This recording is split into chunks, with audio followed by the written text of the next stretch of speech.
الحمدللہ رب العالمین والصلاة والسلام علی سید الانبیاء والمرسلین اما بعد فاعوذ باللہ من الشیطان الرجیم بسم اللہ الرحمن الرحیم۔ کتاب و سنت میں رزق حلال اختیار کرنے اور پاکیزہ غذا کھانے پر زور دیا گیا ہے، کیونکہ غذا کا اثر انسان کے قلب و دماغ پر پڑتا ہے اور غذا کا اثر انسان کے جذبات و خیالات پر پڑتا ہے۔ غذا کا اثر انسان کے اعمال و افعال پر پڑتا ہے۔ اگر غذا حرام اور ناپاک ہوگی تو دل سیاہ ہوگا، اس میں ظلمت آ جائے گی، قبول ہدایت کی صلاحیت اور استعداد کم ہو جائے گی، دماغ میں ناپاک خیالات پرورش پائیں گے، جذبات کا رخ شیطان اور شہوات کی طرف بدل جائے گا، اعمال خیر کی توفیق سلب ہو جائے گی، نیکی کا کرنا مشکل اور بدی کا کرنا آسان معلوم ہوگا، اولاد نافرمان ہوگی، وہ چوری چکاری اور دنگا فساد کی عادی ہو جائے گی۔ لیکن اگر اس کے حلال میسر ہو تو دل میں رقت اور لطافت پیدا ہوتی ہے، دل خوف و خشیت سے لبریز ہو جاتا ہے، ہدایت کی باتیں سن کر اس میں نور پیدا ہوتا ہے، کلام اللہ کی آیت اور رسول اللہ صلی اللہ علیہ وسلم کی احادیث سن کر وہ اللہ کی طرف متوجہ ہوتا ہے۔ شکر و صبر اور استغنا کے جذبات اس میں پرورش پاتے ہیں، دماغ میں پاکیزہ خیالات آتے ہیں، انوار ربانی کی بارش برستی محسوس ہوتی ہے، اعمال صالحہ کی توفیق ہوتی ہے، عبادت کا کرنا بڑا آسان اور معصیت کا کرنا بڑا مشکل معلوم ہوتا ہے، اولاد فرما بردار اور نیک ہوتی ہے، دل میں ایک عجیب سا سکون اور کیف محسوس ہوتا ہے، نہ کسی حاکم کی ناراضگی کا اندیشہ ستاتا ہے، نہ پکڑے جانے کا خطرہ ہوتا ہے۔ جو شخص 40 روز رزق حلال کھائے جس میں ذرہ بھر بھی حرام کی آمیزش نہ ہو تو اللہ تعالیٰ اس کے دل کو منور کر دیتا ہے اور اس کی زبان سے حکمت کے چشمے جاری کر دیتا ہے، اور اپنے اہل و عیال کے لیے حلال روزی تلاش کرنے والا مجاہد فی سبیل اللہ کے برابر ہے۔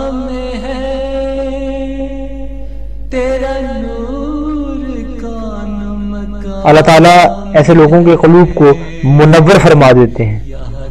جس کا نتیجہ یہ ہوتا ہے کہ ان کی زبانوں سے حکمت کے چشمے جاری ہوتے ہیں۔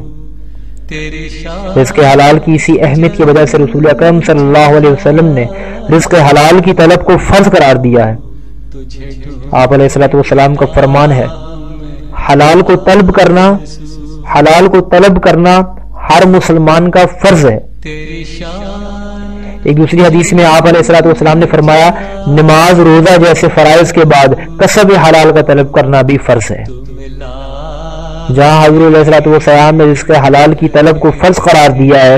اور اس کی نورانیت اور برکات کو بیان فرمایا ہے، وہیں آپ علیہ السلام نے حرام روزی سے بچنے کی تلقین بھی کی ہے اور حرام روزی کی نحوست اور مکروہ اثرات بیان فرمائے ہیں۔ حرام کھانے والا ایسا بدبخت اور بد نصیب ہے کہ اس کی نہ نماز قبول ہوتی ہے، نہ نیک اعمال اور نہ صدقہ و خیرات قبول ہوتا ہے، نہ اس کی دعائیں قبول ہوتی ہیں۔ کہیں یہ نہ سمجھیے گا کہ یہ سب کچھ میں اپنی طرف سے ہی کہہ رہا ہوں، بلکہ یہ تمام وعیدیں سرور کائنات حضور اکرم مصطفیٰ صلی اللہ علیہ وسلم نے ارشاد فرمائی ہیں۔ آپ علیہ السلام نے فرمایا ہے کہ جو حرام کا ایک لقمہ بھی کھائے گا اس کی 40 راتوں کی نماز قبول نہ ہوگی۔ حضرت عبداللہ بن عمر رضی اللہ تعالیٰ عنہ سے روایت ہے کہ رسول اللہ صلی اللہ علیہ وسلم نے ایک دوسرے موقع پر یوں فرمایا، جو شخص 10 درہم میں کوئی کپڑا خریدے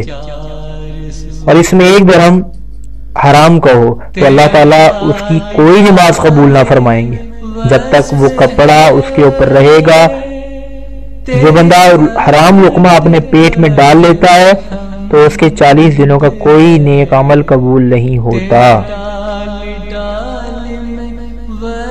حضرت ابو ہریرہ رضی اللہ تعالیٰ عنہ سے روایت ہے کہ حضور اکرم نبی کریم صلی اللہ علیہ وسلم نے فرمایا کہ جس کا کھانا حرام، پینا حرام، لباس حرام، غذا حرام ہو تو ان کی وجہ سے اس کی دعا کیسے قبول ہو سکتی ہے؟ جو شخص مال گناہ سے کماتا ہے پھر وہ اس سے عزیزوں کی امداد یا صدقے کرتا ہے یا خدا کی راہ میں خرچ کرتا ہے، یہ سب قیامت کے دن جمع کیا جائے گا اور اس کے ساتھ جہنم میں ڈال دیا جائے گا۔ رسول اللہ صلی اللہ علیہ وسلم نے فرمایا جنت میں وہ جسم نہ جائے گا جس نے حرام غذا سے پرورش پائی۔ قرآن حکیم میں بھی حرام کھانے والوں کو شدید وعید سنائی گئی ہے۔ فرمان باری تعالیٰ ہے اے ایمان والو آپس میں ایک دوسرے کا مال ناحق طور پر نہ کھاؤ، اور جو کوئی سرکشی اور ظلم کے طور پر ایسا کرے گا تو ہم ان قریب اس کو آگ میں ڈالیں گے، اور اس طرح کرنا اللہ رب العزت کے لیے آسان ہے۔ یہ ساری وعیدیں اپنی جگہ، مگر صورتحال یہ ہے کہ جن لوگوں کو حرام کا چسکا لگ جاتا ہے انہیں حلال میں تو مزہ ہی نہیں آتا بلکہ انہیں حرام ہی میں لذت آتی۔ اس کی وجہ صرف یہ ہے کہ ان کا ذوق بگڑ جاتا ہے، ان کا مزاج خراب ہو جاتا ہے۔ میرے دوستو، اپنی زندگی کے اس ابتدائی دور میں عہد کیجئے کہ ہم کبھی بھی رزق حرام کے قریب نہیں جائیں گے۔ ہم بھوکا رہنا گوارا کر لیں گے لیکن حرام روزی نہیں چکھیں گے۔ ہم زندگی کے سفر میں علامہ اقبال کے اس شعر کو سامنے رکھتے ہیں۔ علامہ اقبال فرماتے ہیں اے طائر لاہوتی اس رزق سے موت اچھی جس رزق سے آتی ہو پرواز میں کوتاہی۔ دعا ہے کہ اللہ عز و جل ہم سب کو حلال روزی طلب کرنے کی توفیق نصیب فرمائے اور حرام سے بچنے کی ہمت عطا فرمائے۔ وما علینا الا البلاغ المبین۔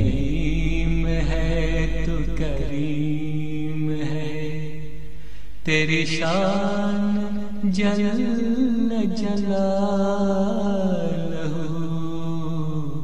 تجھے ڈھونڈتا ہوں چار سو